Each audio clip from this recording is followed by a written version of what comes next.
విజయనగరం జిల్లా కొత్తవలస మండలం మంగళ్లపాలెం గ్రామమైతో శెట్టి కళలులో గల వెంకటపరావు గారి ఇంటి వద్ద గోపూజ కార్యక్రమం జరిగింది.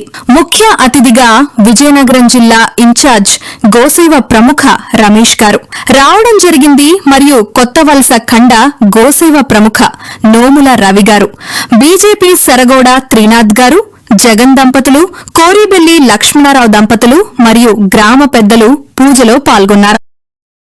ధర్మం ఏంటి? హిందూ ధర్మం మనకి పవిత్రమైనటువంటి మన కన్న తల్లి అని మనము మన యొక్క వేదాల నుంచి ఋషులు అప్పటి నుంచి చెప్పారు. కాబట్టి ఈ భూమాతని మనము మరి మొదలు భూమాతకి మేలు చేసే విధంగా, ఆమెకు హాని చేయకుండా మన బతుకు మనం ఆమె ఇచ్చిన వాటితోటి మనం గడుపుకునే విధంగా పంటలు పండించుకుంటూ మనం చేసేవాళ్ళం. కానీ రాను ఏమైందంటే మనకు ధర్మ ప్రవృత్తి లోపించిన తర్వాత ఏంటంటే ఏముంది, మనం అన్నింటినీ అనుభవించే చెప్పండి. చక్రవర్తి తనూజాయ సార్వభౌమాయ మంగళం నీలాచల నివాసాయ నిత్యాయ పరమాత్మనే సుభద్రా ప్రణాయ శ్రీ జగన్నాథాయ మంగళం.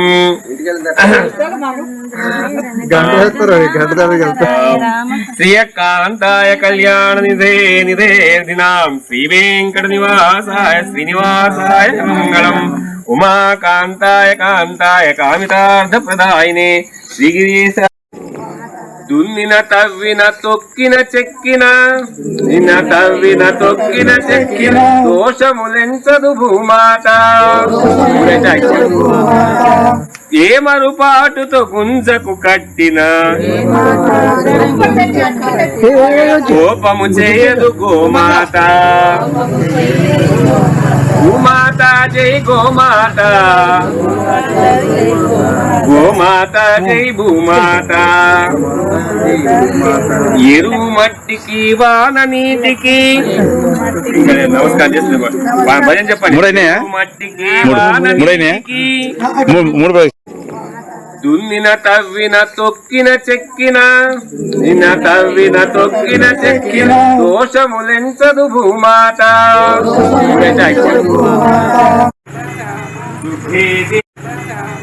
గోమాత జై భూమాత. ప్రదక్షిణం గోమాత ప్రదక్షిణం. మనకి పవిత్రమైనటువంటి మన కన్న తల్లి అని మనము మన యొక్క వేదాల నుంచి ఋషులు అప్పటి నుంచి చెప్పారు. కాబట్టి ఈ భూమాతని మనము మరి మొదలు భూమాతకి మేలు చేసే విధంగా, ఆమెకు హాని చేయకుండా మన బతుకు మనం ఆమె ఇచ్చిన వాటితోటి మనం గడుపుకునే విధంగా పంటలు పండించుకుంటూ మనం చేసేవాళ్ళం. కానీ రాను ఏమైందంటే మనకు ధర్మ ప్రవృత్తి లోపించిన తర్వాత ఏంటంటే ఏముంది, మనం అన్నింటినీ అనుభవించే మనకి పవిత్రమైనటువంటి మన కన్న తల్లి అని మనము మన యొక్క వేదాల నుంచి ఋషులు అప్పటి నుంచి చెప్పారు. కాబట్టి ఈ భూమాతని మనము మరి మొదలు భూమాతకి మేలు చేసే విధంగా, ఆమెకు హాని చేయకుండా మన బతుకు మనం ఆమె ఇచ్చిన వాటితోటి మనం గడుపుకునే విధంగా పంటలు పండించుకుంటూ మనం చేసేవాళ్ళం. కానీ రాను ఏమైందంటే మనకు ధర్మ ప్రవృత్తి లోపించిన తర్వాత ఏంటంటే ఏముంది, మనం అన్నింటినీ అనుభవించే మనకి పవిత్రమైనటువంటి మన కన్న తల్లి అని మనము